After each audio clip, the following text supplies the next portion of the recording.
Ini adalah pemakaman seorang kaya raya. Melihat muka semua anaknya, bukan saja tidak merasa sedih, tapi mereka juga diam-diam merasa senang. Anak sulung menaburkan serbuk ayahnya di atas peti mati. Seterusnya, terdengar suara mobil. Ini adalah cucu orang kaya. Dia datang dengan mobil mewah. Mesin mobilnya membuat serbuk di atas peti berjatuhan ke bawah. Setelah turun mobil, dia pakai kaca hitam dan merokok bersama beberapa teman yang banyak gaya, tidak kelihatan seperti datang ke acara pemakaman. Namun siapa sangka, anak muda ini bisa melewati ujian dari kakek dia dan mendapatkan harta miliaran. Kakeknya adalah seorang pengusahaan pintar. Dengan tangan sendiri, dia menghasilkan banyak uang. Namun dia gagal dalam hal mendidik anak. Sebelum dia meninggal, semua anaknya terus-menerus ingin mendapatkan harta warisan. Hanya cucunya Jason yang tidak begitu. Ayah Jason sudah meninggal, kabarnya dia mati karena kakeknya. Sehingga hubungan kakek dan cucu tidak baik. Sebenarnya Jason tidak mengharapkan harta kekayaan kakeknya. Namun saat dia ingin pergi, pengacara memanggil Jason. Dia pun bilang, sebelum kakekmu meninggal dia merekam video untukmu. Jason dari rekaman itu, melihat kakeknya yang sudah meninggal, dan merasa sangat kesal. Dia pun mengangkat kakinya ke atas meja. Namun saat kakek bilang, ada sebuah kado besar, dia pun berubah menjadi serius. Kado ini adalah 12 bagian. Semuanya sangat berharga. Namun untuk mendapatkan kado itu, Jason harus melalui satu ujian. Dan jika dia menyerah, dia tidak akan mendapatkannya. Pengacara ini akan mengawasi seluruh proses. Dia memberikan satu tiket pesawat agar Jason besok pagi terbang ke Houston. Kenapa saya harus pergi? Kamu akan tahu nanti. Jason yang naik pesawat. Biasanya, dia duduk di kelas bisnis. Namun pramugara memberitahunya, tiket dia adalah tiket ekonomi. Dan tiket itu adalah tiket diskon. Tidak bisa di-upgrade. Jason pun merasa sangat marah. Selama ini, dia tidak pernah duduk di kursi ekonomi. Sial. Setelah turun pesawat, seorang petani kakek tua menjemput Jason. Nama kakek itu adalah Gus. Dia adalah teman baik kakek Jason. Jason pun bertanya di mana kadonya. Gus pun ketawa dan tidak menjawab. Keesokan hari jam 5 pagi, Gus membangunkan Jason. Melihat Jason yang masih bermalasan, dia pun menyetrum dia dengan listrik. Pagi. Apa masalahmu? Gus membawa Jason ke kebun dia untuk memasang kayu pagar. Setiap kayu akan mendapatkan $1. Dulunya, kakeknya pernah mengerjakan pekerjaan itu. Namun Jason tidak menganggap uang yang sedikit itu. Setelah Gus pergi, dia pun mulai tidur di atas kayu. Melihat Jason yang pemalas, Gus hanya tinggal diam. Dan setiap pagi jam 5, dia membawanya ke kebun. Jason pun sadar, mungkin ini adalah ujian pertama dia. Daripada bosan, akhirnya dia mulai memasang kayu pagar ke tanah. Awalnya dikerjakan dengan kacau. Gus sangat kecewa. Namun setelah beberapa hari, Jason memasang kayu pagar dengan rapi dan sangat bagus. Jason akhirnya melalui ujian pertama. Gus membawa dia pulang ke bandara dan bilang ke dia, apapun yang kamu kerjakan, jika dikerjakan seperti Anda memasang kayu pagar, maka Anda akan berhasil. Namun Jason tidak mengerti. Dia bertanya balik, mana hadiah saya? Gus hanya tertawa dan tidak menjawab. Jason yang merasa dipermainkan sangat marah dan menemui pengacara tadi. Namun pengacara bilang, kerja adalah kado pertamamu. Jason pun kesal dan merasa dipermainkan. Dia pun ingin menyerah. Namun pengacara suruh dia tetap bertahan karena kejutan ada di akhirnya. Jason akhirnya pulang ke rumahnya. Dia sangat terkejut. Apa yang terjadi? Pria ini sebelumnya adalah orang kaya raya. Namun sekarang dia miskin. Rumah mewah diambil orang. Semua perabot dikosongkan. Saat dia ke tempat parkir, mobilnya juga diambil orang. Dan semua ini adalah rencana dari kakeknya yang sudah meninggal. Kakeknya bilang ke dia, ketika kamu serba tidak ada, dia akan mengerti tentang kehidupan. Dulunya Jason menghabiskan sebagian besar waktu bersama teman-temannya. Ujian seterusnya adalah dalam 1 bulan, dia harus menemukan teman sejati. Jason pun mencari pacarnya. Saat Jason masih kaya raya, pacarnya sangat baik. Mereka pacaran lumayan lama, dan mereka pasti ada perasaan. Keduanya datang ke sebuah restoran mewah, dan memesan sebotol wine mahal. Namun saat ingin bayar, semua kartu kredit Jason sudah dibekukan. Jason pun meminta bantu pacarnya, agar dia membayar sekali. Namun pacarnya malah nangis. "Apa? Kamu suruh saya bayar? Lelaki bajingan, bye-bye." Pacarnya pergi begitu saja, seperti dia ditipu oleh Jason. Akhirnya informasi Jason bangkrut beredar dengan cepat. Semua teman-temannya yang mendengar Jason ingin pinjam uang, lalu menutup teleponnya. Jason pun sangat marah. Jason yang tidak ada rumah, hanya bisa tidur di sebuah kursi, dan diusir oleh seorang pembantu dengan sapu. Ketika dia di taman, dia bertengkar dengan pengemis karena memperebutkan kursi santai.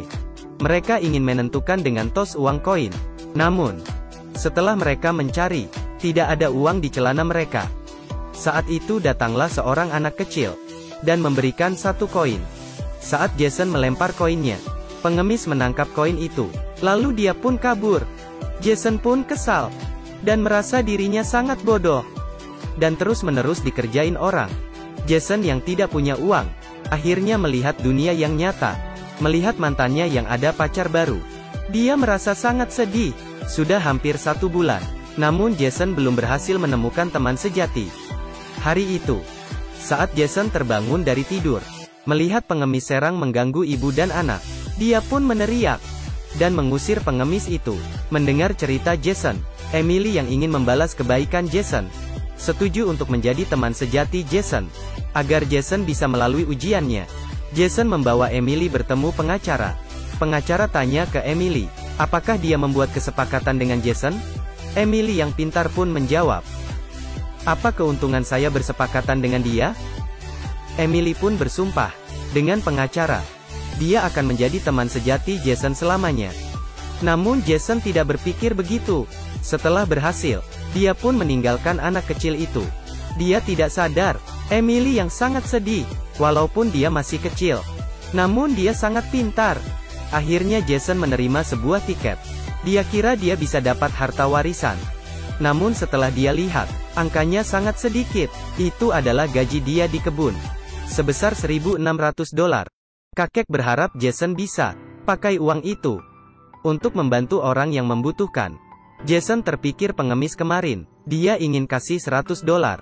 Saat dia memanggilnya, pengemis itu malah kabur. Rupanya dia ketakutan karena merampok tas. Di dalam tas, Jason menemukan kartu pengenal mamanya Emily, dan juga tagihan rumah sakit Emily. Dia baru tahu, Emily lagi sakit parah. Jason ke rumah sakit, melihat Emily yang tidak memiliki rambut. Agar Emily tidak merasa malu, dia meletakkan tas di meja dan pergi. Saat itu dia pun terpikir untuk memakai semua uang untuk membayar tagihan Emily, karena Emily adalah orang yang butuh bantuan. Tanpa dia ketahui, Jason menerima kado ketiga, yaitu kerja, teman sejati, dan makna dari uang. Seterusnya kakek berharap Jason bisa berkeluarga dan bersama orang dekat untuk merayai hari ucap syukur. Akhirnya, Jason pun ingat Emily. Saat itu Emily sedang di gereja. Dia tahu waktunya tidak banyak. Dia takut setelah dia meninggal, mamanya akan kesepian. Dia pun minta Jason menjaga mamanya. Jason tidak sanggup melihat Emily sedih, dan setuju merayakan hari ucap syukur dengan mamanya. Sampai di rumah, keluarga Jason terus bertengkar demi harta warisan. Jason marah dan pergi. Dia memandang rendah keluarga yang mata duitan. Ujian seterusnya semakin susah. Kakek meminta Jason pergi ke Afrika, agar dia tahu pentingnya belajar. Jason pun berpisah dengan Emily, dan berjanji akan pulang sebelum hari Natal. Dia pergi ke sebuah kampung kecil.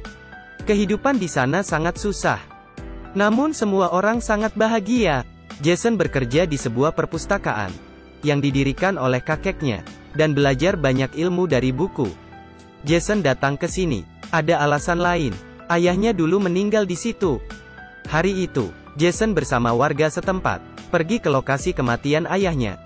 Dia baru tahu, rupanya dulu ayahnya bosan dengan bisnis keluarga, dan ingin kabur dengan pesawat. Dan terjadi kecelakaan. Jason pun sadar, dia salah paham dengan kakeknya. Dia pun diam di depan pesawat, dan tidak tahu ada bahaya yang mendekatinya. Sekelompok penjahat menculik cucu orang kaya, dan mengurungnya di kamar kecil, untuk menebus uang yang banyak. Namun setelah 1 bulan, tidak ada tembusan. Hari itu mereka membawa Jason keluar dari kamar kecil. Matanya ditutup, lalu terdengar suara, "Senjata api. Saya ada uang. Mohon, Tuhan, ada yang mengerti apa yang saya bilang?" Jason sangat ketakutan. Namun setelah suara tembakan, Jason sadar dia belum mati. Rupanya hari ini adalah hari Natal. Penjahat hanya merayakan dengan tembakan. Jason yang sudah sadar, saat penjahat lagi mabuk, diam-diam kabur. Di tengah jalan, dia teringat orang yang menemaninya. Dibalik lagi ke situ, dan membawa orang itu kabur. Setelah melewati hal itu, Jason akhirnya mengerti, hidup dan kebebasan adalah harta yang berharga. Jason pun balik ke negaranya. Hanya mamanya Emily yang menunggunya. Lalu Jason ke rumah sakit untuk menjenguk Emily. Emily semakin lemah karena Jason yang diculik di Afrika. Dia tidak tepati janji untuk merayakan Natal dengan Emily. Emily pura-pura marah dan minta Jason tepati janji. Jason menghubungi Gus, lalu membawa Emily dan mamanya ke kebun. Gus pun membuat rumah sesuai dengan suasana Natal, dan dia membuat salju palsu. Emily yang berjalan di atas salju, melewati Natal yang paling bahagia, dan Natal terakhirnya. Malamnya, Jason menerima rekaman kakeknya. Dia berharap Jason bisa mengejar mimpinya dengan berani. Namun selama ini, Jason yang melewati hari demi hari, tidak memiliki mimpi sendiri. Jason menemui Emily, dan bertanya tentang mimpi Emily. Emily bilang, "Mimpi saya adalah bersama orang yang kucintai. Mereka saling mencintai. Mereka mencintai saya."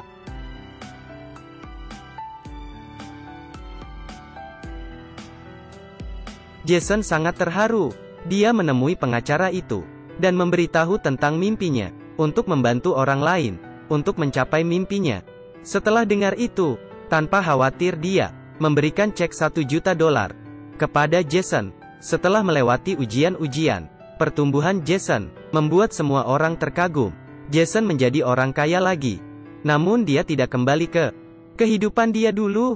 Dia menggunakan uangnya untuk membangun bisnis. Karena dorongan dari Emily, dia merancang sebuah proyek senilai $3,5 miliar. Diberi nama Yayasan Emily. Digunakan untuk membantu orang yang sedang berjuang dari penyakit. Tiba-tiba, Mama Emily menelpon Jason. Mukanya pucat. Saat mereka sampai di rumah sakit, Emily sudah pergi.